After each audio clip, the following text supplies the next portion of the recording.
democracy. I mean, in fact, in many ways, we have a frighteningly weak democracy.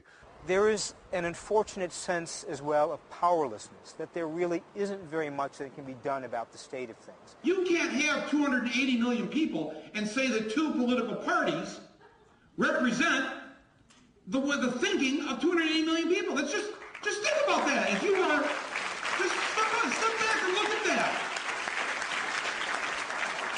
And you know, the thing is that anthropologists, they're going to dig us up hundreds of years from now, and they are not going to understand us. No, seriously. And we've made a huge mistake inventing film and videotape because we're leaving behind a record of ourselves.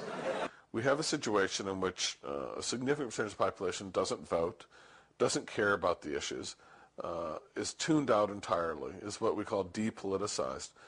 In fact, we have a rate of depoliticization in the United States that must make a tyrant like in, Indonesia envious. They say, how can I get one of these vegged out populations? The top 1% that controlled 90% of the wealth had two major political parties doing their bidding for them.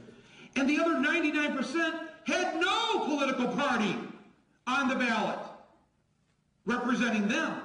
And no representation in Congress representing them.